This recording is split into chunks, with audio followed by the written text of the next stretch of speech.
here with Dan Guyton. He's a writer and an actor.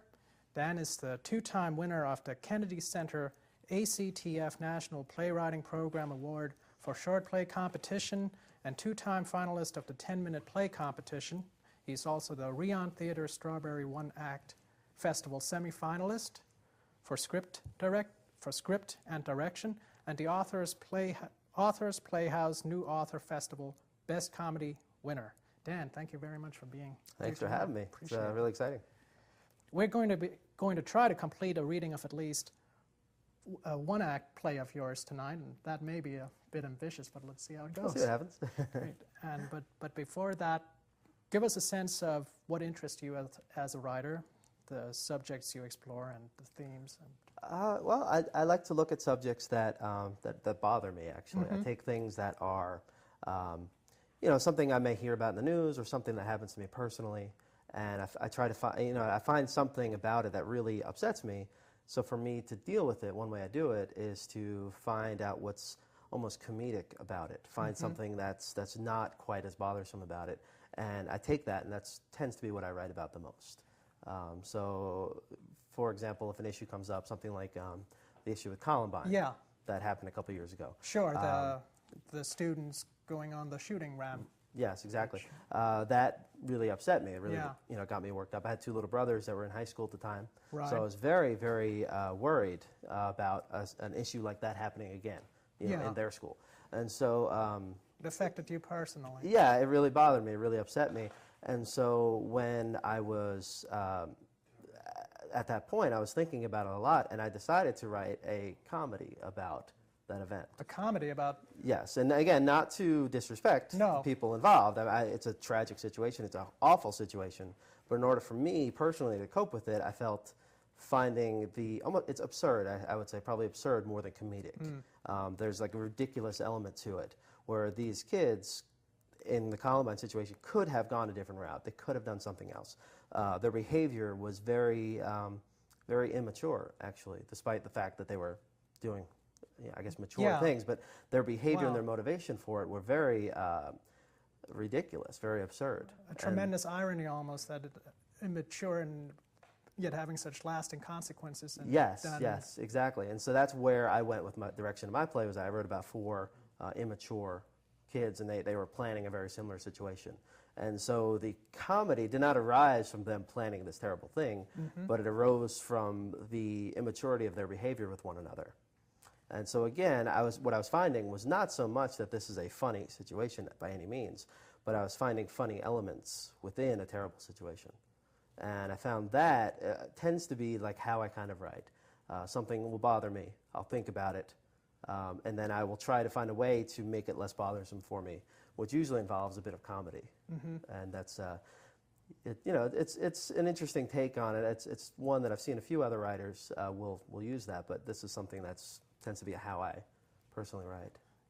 Yeah, the comedy is, how does it, is it the kind of, I mean, so you've got these kind of really big, well, dark themes, but you used the word absurdity and also comedy, and I read, of course, some of them that end up outright laughing, however, at the interaction between two characters. Good. And we should probably get started with one of them. Okay. You have one entitled, I think, if I'm thinking of the right one, Georgie Gets a Facelift. Yes, that's it. Yes, it's one of my darker comedies. It's a very dark comedy, in fact. It's a comedy about suicide. Yeah, and a murder, right? And a murder, yes, suicide and a murder, unintentional murder. Unintentional Yeah. murder. We were already laughing it up. See what I'm saying? Yeah, exactly. There is humor in darkness. Yeah. Wait, why do you think there is humor, and why do we laugh about something that is so bleak? It's a very interesting question. I think it has to do with there's something. I mean, even in the darkest of situations, there's something very human in the way people will behave with each other, by themselves.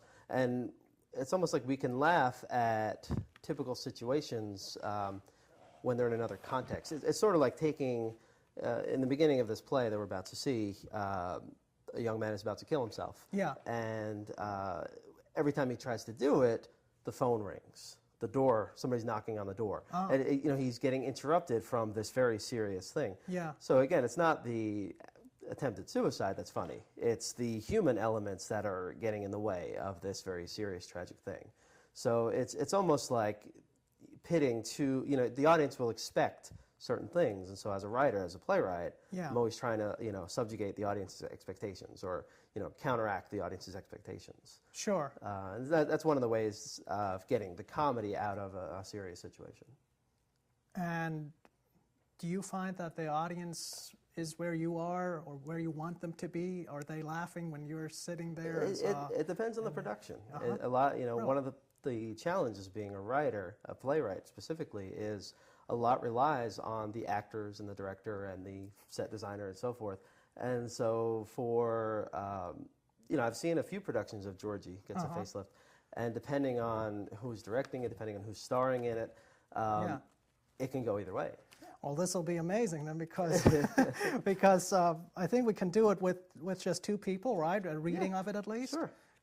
Can you do a good woman's voice? I have somebody in mind, so Oh, okay, great. yeah, Cool, that'll work. I'll give it a try. And I was going to say Brian could play the woman. That would be kind of fun. so I read it, and I had someone in mind, and some people might even, well, I don't want to get into who, but Okay. but let's give it a. Are we going to read? Are you going to read the stage directions, or are we just going to go? I certainly straight- could, sure. At least the straight important to, ones. Yeah, and then let's see. So this will be kind of curious to see Is how. your person here? Or is she? Well, I think not at this very moment, but that's okay. Let's just get started and see how. All it right. goes. Okay. Cool. Okay. You ready? Yes. I am Am ready. I All starting? right. Where? Oh, you start. Okay. Yes. Go ahead. So here we are. This is Georgie Gets a Facelift, and this is a very dark play. So I'll read the stage directions here. Romantic music sets the mood before the play begins. When the lights come down, however, the music shifts abruptly to a slow and darker pace. The volume rises slowly but at a steady pace until the sound is almost deafening. An air raid siren blares. Then with a whoosh, the lights flash on as bright as day, and the sounds all stop abruptly. We see Georgie center stage, seated in a wooden chair, a pistol deep within his mouth. The room is spare like a small apartment. The colors are dyspeptic. The chair is the only furniture in the place. There's a doorway in the back and a window with some blinds. Georgie is a young man, about 24 or so. He wrestles with his conscience as tears stream down his face. Just as he seems ready to pull the trigger, the phone on the counter rings. He looks up. He crosses to the phone. Hello? No, I've already got long distance. No, I don't want to try it out. I'm happy with my service. Oh, I don't want caller ID. Thank you very much. Goodbye. He hangs up and crosses to the chair. He sits. He puts the gun in his mouth. The phone rings again. He picks it up. What do you want? Oh, Mom. No, I'm fine. Yeah, no, I saw it.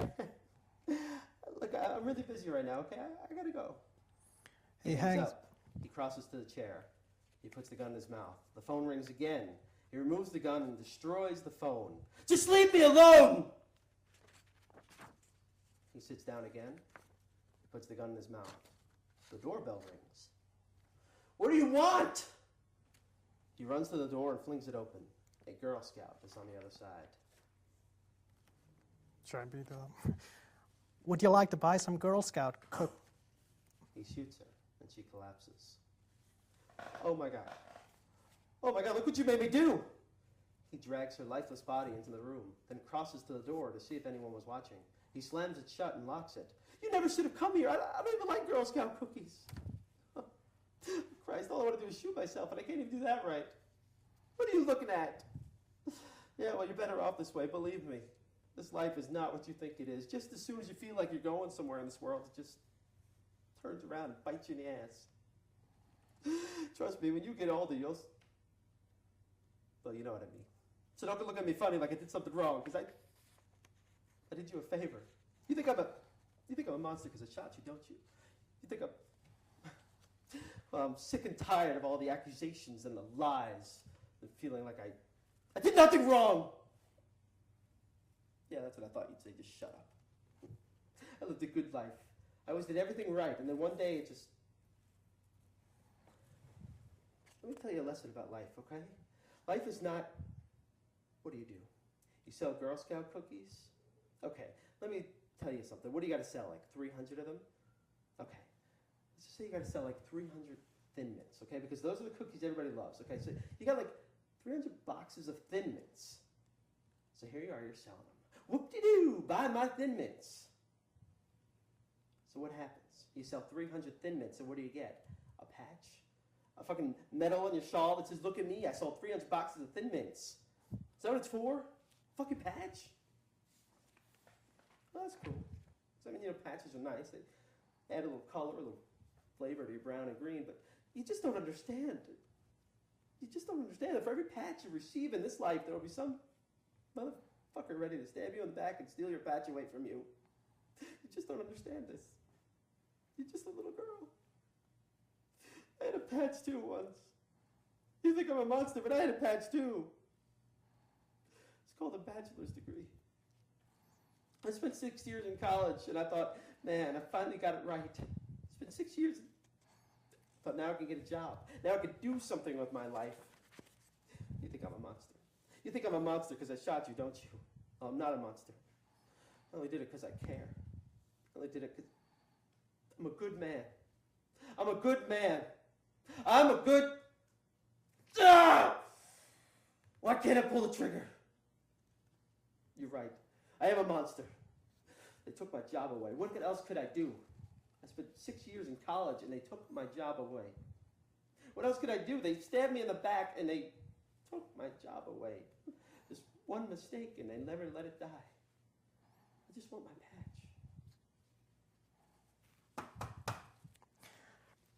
Georgie! Georgie, are you there? Mother? Mom, what are you doing here? He tries to lift the Girl Scout, but she's limp within his arms. He drags her around, searching for a hiding place.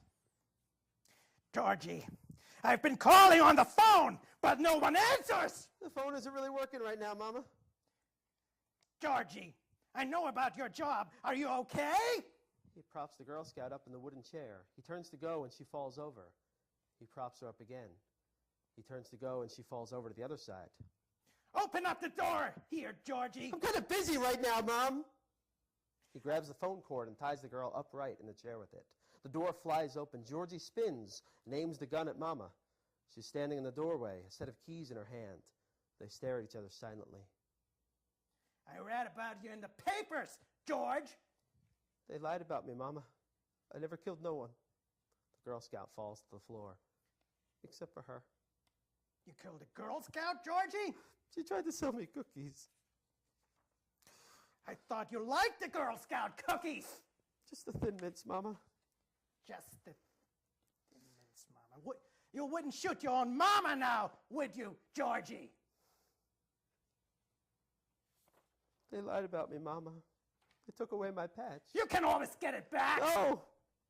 Murder in the first degree. You don't get shit for that. They throw away the key. You can get time off for good behavior. No! Back off, Mama. There's something wrong with me.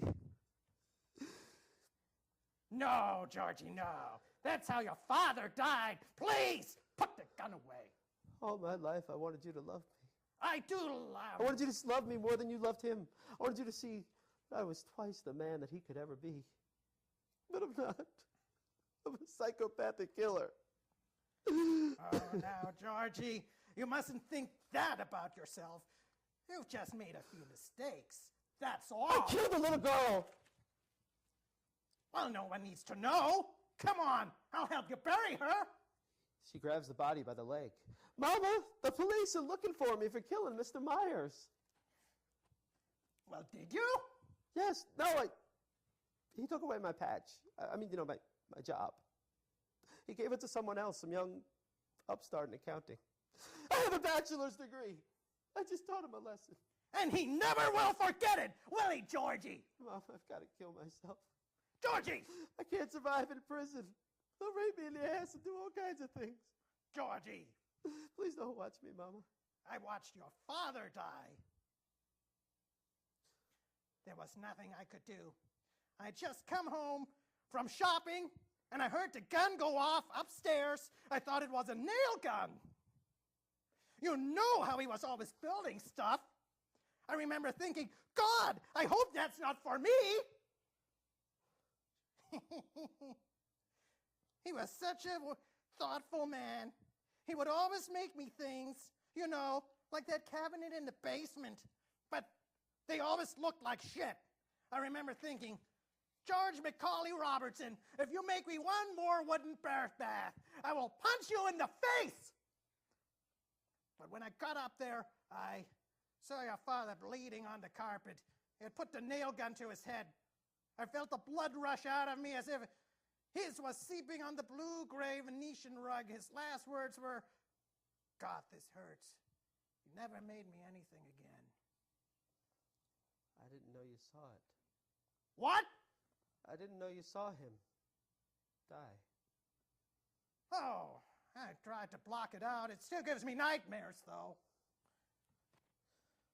Georgie, please don't do this to yourself. I want you to live. I killed some people, Mama. I'm sure that they'll forgive you. Oh, what about their family? She's probably got a mama too, you know, someone who doesn't want her to die. Mr. Myers has a daughter and a son, and I just killed him because he took away my job. People won't be happy, Mom. Georgie. Mama folds the Girl Scout's arms into a teapot. Georgie, look, I'm a little teapot, short and stout. Here's my handle. Here's my spout. That isn't funny, Mama. Oh, Georgie, you can't take life so seriously. That's what happened to your father. I make fun of one little wooden bird bath and then blammo! He shoots himself with a nail gun. You overreact to stimuli, Georgie, and that is no way to live your life. I need to die now, Mama. No. Georgie, tell me that joke you used to tell us. The one about the Mexicans. I need to die now, Mama. Georgie, please, just one more joke for Mama. Okay. Oh, I love this joke. What do you get when you cross a Mexican with an octopus? I don't know. What do you get when you cross a Mexican with an octopus? I don't know either, but it sure can pick tomatoes. Oh, Georgie, you always knew how to make me laugh. I need to die now, Mama. Georgie! Police sirens sound off in the distance. They both react. They turn and stare at each other. What? I loved your father very much, but I hate him too for what he did. I can't stand to see you kill yourself, Georgie. Not two men in my life. Mama. So let me do it. What? Let me pull the trigger, Georgie. I can't sit idly by while you go and shoot yourself, not tonight. So let me pull the trigger. I'd rather hate myself. Georgie? Uh-huh. Can Mama pull the trigger? Georgie? Uh-huh. Okay. Then give the gun to Mama now. Georgie! Now there's a good boy. Okay, Georgie. Good boy. Now, close your eyes then now, okay? And I'll sing a song for you. He closes his eyes as she begins to sing. Georgie. He kneels. She aims the gun at him. The sirens fade throughout the song. Georgie, porgy, pudding pie, Georgie, porgy. Close your eyes. Now it's time for rockabye's Georgie, porgy, pudding pie. I love you, Mama. Georgie, porgy, handsome guy. Georgie, porgy, say goodbye, Georgie, porgy. Time to die. Police lights flash through the room as if coming through the blinds. Georgie's eyes flash open. Mama! The blinds give way abruptly, and a spotlight floods the audience with light. Gunshot, darkness, a body hits the floor. God, this hurts. Romantic music, end of play. All right. All right. We made it through. We All made right. it through with time to spare, I Yes. think. You're a pretty scary woman, by the way. Well, it's modeled on a pretty scary woman, so. That's true, yes. So you were saying that what serves as an impetus are things that disturb you. Sure. And you were talking about Columbine, and we were talking about death and murder. What was the impetus for this? This one's an interesting one. My father actually died very tragically when I was 4 months old. And there's always been a mystery as to how. It's gunshot inflicted, but the mystery was who pulled the trigger. So certain people in my family think he did it. Certain people in my family think it was a burglar. So the mystery has never quite been solved, but for myself, when I was 15 years old, I learned about this, and it was sort of explained to me as a suicide. So it was certainly an issue with me of again, it's a very serious issue of my father's possible suicide. So then when I got older, I had moments where you get moments when you start thinking negative thoughts, whatever. And I've never been, suicidal to the point where I would, do something like this. But certainly the thought had crossed my mind at certain points. And, and I always thought if I were to try it, it would turn into a comedy. I'd probably screw it up and, it'd turn into something silly like this.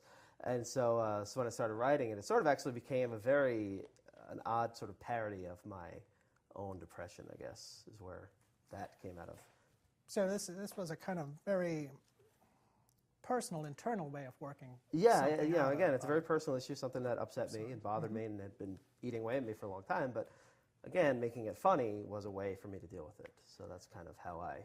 And then before our, I guess, extemporaneous reading here, we were talking about how the audience reacts, and you say depends on who is the actors are, the directors and such. Oh, yeah. So how do you feel about that as a writer, about the intent? It's hard. It is really hard because I've seen a few productions where I was very disappointed with the way the actors were portraying it. It's the sort of thing where if you take it too funny, if you try to be funny with it, it stops being funny. But if you take it very seriously, sort of the way I was trying, I didn't really prepare today, but basically the way I was trying to do was, take it very seriously, do the dialogue very much as if, this character really was trying to deliver this kind of dialogue.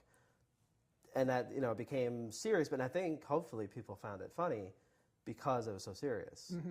Otherwise it becomes farcical. Right. Whereas if somebody gets up there and they start, singing and dancing and being like big faces and really silly, then it tends to lose its humor. People tend to get turned off by it. And you've got you've got a whole bunch. Yeah, I brought a bunch of things. I didn't know what you wanted to take a look at today, so I brought a few things. Well, you brought some new pieces too. Sure, yeah. There's one I'm actually working on now. It's not finished, but we can take a look at that if you want. What is this about?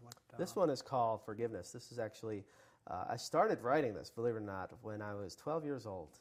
Wow. And it was sort of an idea I'd always had from when I was a little kid.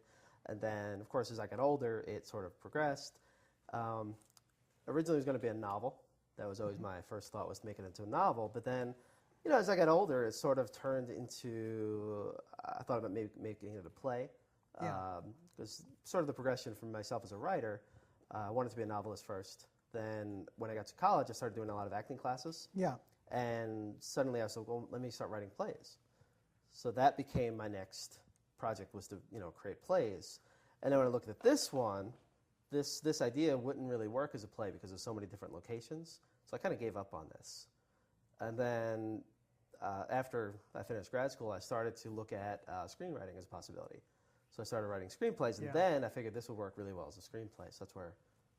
What are, in your mind, and as it plays out, differences between the novel and the play?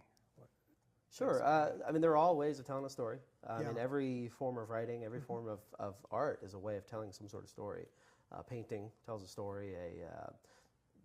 poem, song, they all tell stories of some sort. So I mean, the novelist, the play, a screenplay, they're all just different ways of telling the story. And really the major difference is where the focus is going to lie. From a novelist, depends if it's a first-person narrative, if it's a third person, but you're focused through the novelist's eyes, whoever that novelist happens to be in the story, if they're just an omniscient person telling a story, or if they're actually involved in the story. But the audience, the reader, is getting involved in that story through that person's perspective. On the stage, you're really not allowed, for most plays, most typical normal plays, you are just sitting in the audience, and the characters are interacting.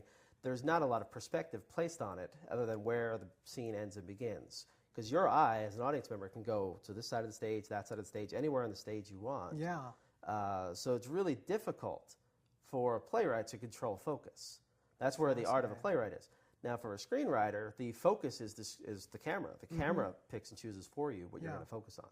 So if it's important that this character has a scar on his left hand, then the camera will zoom in and show you there is a scar in this person's left hand. Whereas in a stage play, that scar, half of the audience isn't even going to notice that there's a scar there. Somebody needs to come in and say, oh my goodness, what happened to your hand? You have a scar there. That's how the audience is going to know in a play that there's a scar in the person's hand. Right. Whereas, again, in a film, you wouldn't even have to say that because you just see it. You'd see the camera angle. And a novelist would describe it in detail. Yeah, the stage directions take the place. Stage directions, yes, exactly. Of how the acting plays out. Yeah. So we are almost out of time, but oh boy, read us briefly something from. All right, sure. So this is Forgiveness. Now, it's changed a lot over the years. It's and it's a lot more mature than it was when I was 12 years old starting this. But it's I'll give you a basic outline. Okay. Okay. You have something you want to say? Or? No, I mean we have about 2 minutes. So 2 minutes. All right. Well, I'll give you the first intro. Okay. Okay. Now this is a visual medium, so it says fade in. Exterior, mountaintop day. A mountain with strange colors. Pastel greens against muted whites in the skyline. Wind rushes through the tall grass. Danny, 15, spins in super slow motion, gaping at his surroundings. He is in pajamas. Wind blows slowly through his hair. A purple lake behind the mountains, more mountains behind the lake. A field below the mountain with satyrs dancing and playing pipes. Danny looks at the goat men from above. A large figure in the darkness is hard to notice until he turns. The figure is near the satyrs, but they don't even notice him. Danny stops spinning and stares at the dark figure. Close up. The figure stares up at Danny with blackened skin. Horns shoot up like towers from his skull. He sneers. Cut to interior bedroom, night. Danny gasps and opens his eyes. He is in his bed. He looks around. Faint noise in the distance. He crosses to the door. And I'll stop. That's just the beginning of that. But that's all. That's not dialogue. That's all visual. So yeah, right. That's a very different element of film. I wouldn't have been able to do that on the stage. Wow. So that's a very, sort of. Well, Dan, we're unfortunately going to have to leave it there. But thank you. That's a shame. I was having fun. Yeah. Well, I hope you come back and read some more. Sure, I would love to. Yeah, definitely. Excellent. Okay. Well, I could do some monologues for you next time. That'd be great. We've been here with Dan Guyton, the writer and actor, and thank you very much. You're welcome. Thank you.